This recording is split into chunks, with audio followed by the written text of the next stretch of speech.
A rapidly evolving pandemic and an early start to fire season, not a great combination, but fire officials say they're prepared to battle both head on. And another grocery store chain is coming to Bozeman. We'll take you to the future site of the new Winco. Ahead of 6:30 now, back here on Montana this morning. It's hump day. The weather definitely kind of feels like that. Yeah, hump day, October is what it kind of feels like. It does kind of feel a little bit like fall. That's funny you say that. It definitely has that feel about it. Lots of moisture in the overnight hours. We're going to see more of that, as you can see on our satellite and radar picture right now. We do have a winter storm warning in effect until noon today for a big chunk of southwest Montana. We'll have details of that coming up. Right now, as we mentioned, temperatures only in the 40s for the most part. A little cooler in West Yellowstone, dropped off to 37, 39 in Wise River and Phillipsburg right now.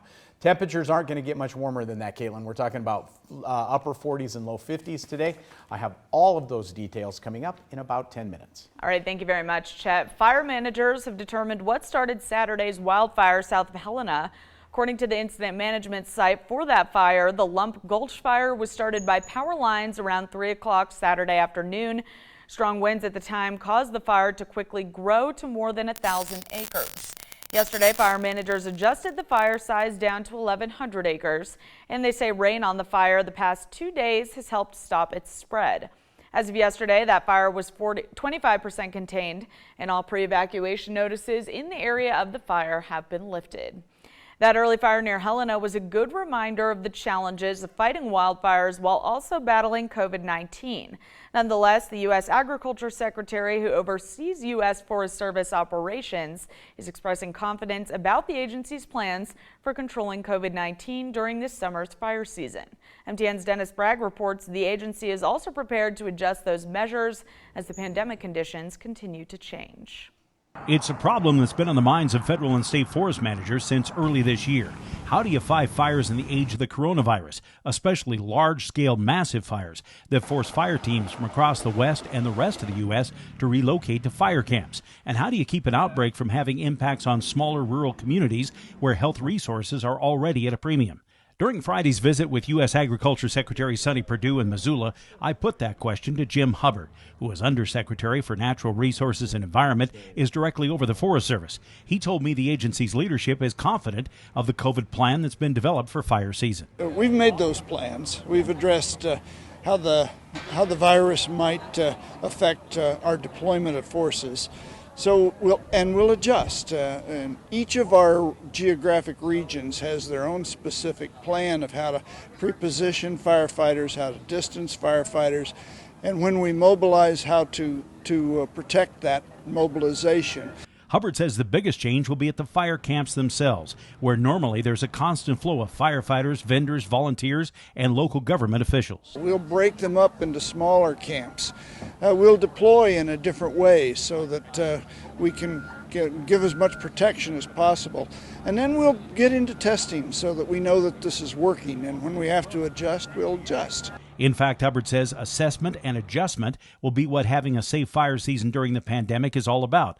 And he says the Forest Service is an agency with lots of experience on adjusting during fire season. And we know we're going to run into unanticipated events during the year, and we're prepared for that, and we're prepared to make the kinds of adjustments that we need to so that we keep fighting fire. In Missoula, Dennis Bragg, MTN News. In addition to following the latest guidelines from the Centers for Disease Control, the Forest Service also plans to local health and safety guidelines. Well, Governor Steve Bullock is also hearing firsthand how COVID-19 can affect wildland firefighting in Montana this summer. The state held its annual wildfire season briefing yesterday. COVID-19 has created some new concerns for crews and fire camps. New policies have been created to limit person-to-person contact and keep crews to use their, quote, home units. Large-scale mobilization of out-of-state resources could be more difficult, and Montana will need to rely on more in-state assets and focus on initial attack. DNRC Director John Tubbs says this weekend's Lump Gulch fire was a good demonstration of COVID protocols working. We actually got to practice what we were talking about, which is each fire engine was its own unit. They didn't interact with the other fire engines, but everybody was in communication, and we really were protective. 61% of all wildfires in Montana are human-caused. The DNRC asks people to take extra care this year with fire, noting the fewer fires started will ultimately mean a lower risk to firefighter health. Montana public health leaders have announced they will propose a permanent rule change to stop the sale of flavored vaping products in the state. The Montana Department of Public Health and Human Services previously implemented an emergency rule change last year, temporarily blocking the sale of flavored e-cigarettes and other products. That rule expired in April. DPHHS leaders say the state is still seeing a, quote, epidemic of underage vaping, and restricting flavors would make it less likely for young people to take it up. The federal government has introduced its own restrictions on flavored vapes, but it only includes certain types of products. This proposed rule is far more comprehensive than what the FDA has done with their guidance, and action needs to be taken to address this youth e-cigarette epidemic, or else we're going to continue to have a whole generation of youth who are addicted to nicotine. Accept written comments on this rule proposal through July 24th. There will also be a public hearing July 16th held through remote conferencing. 6:35 now. The Fish, Wildlife and Parks thinks a woman was bitten by a bear while camping in the Beehive Basin area near Big Sky. Officials with Fish, Wildlife and Parks are investigating the incident that happened on Friday. According to the victim, she and another person were camping on private land when they were awakened by a large animal pushing or falling onto their tent. The two campers kicked and yelled at the animal to scare it away, and the animal then bit one of them on the leg from outside the tent before leaving the campsite. The campers didn't actually see the animal, but FWP believes that it was a bear that bit the woman based on her account of the animal's behavior and the nature of the bite wound. A helicopter pilot from Bozeman has paid the maximum fine for landing his chopper in the Bob Marshall Wilderness in May. According to the U.S. Attorney's Office, Samuel L. Schwerin was cited for a federal misdemeanor and fined $500. The U.S. Forest Service investigated the incident after getting a report on May 19th from a person who was traveling on horseback and saw the helicopter parked on a gravel bar on the South Fork of the Flathead River inside the wilderness area. And we've got an update for you now on new plans to bring a new grocery store to Bozeman. MTN News first reported on plans of bringing a Winco food store back in 2018, but a lawsuit and a lengthy legal process put those plans on hold. MTN's Annie Johnson has the latest on what's going on with the Winco.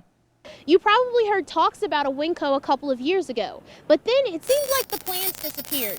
But now construction is ready to begin. They submitted subsequently another application for a 75,000 square foot grocery store, and that application was deemed acceptable.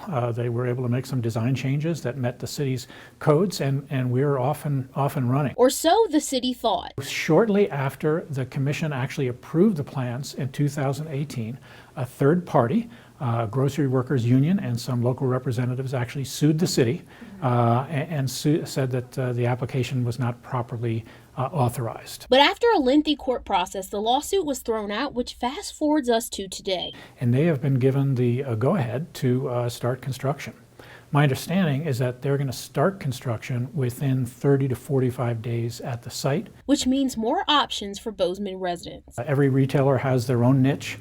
Every retailer has their own appeal in terms of shoppers. For more information on what Winco offers, you can visit this story on kbzk.com. Reporting in Bozeman, Annie Johnson, MTN News.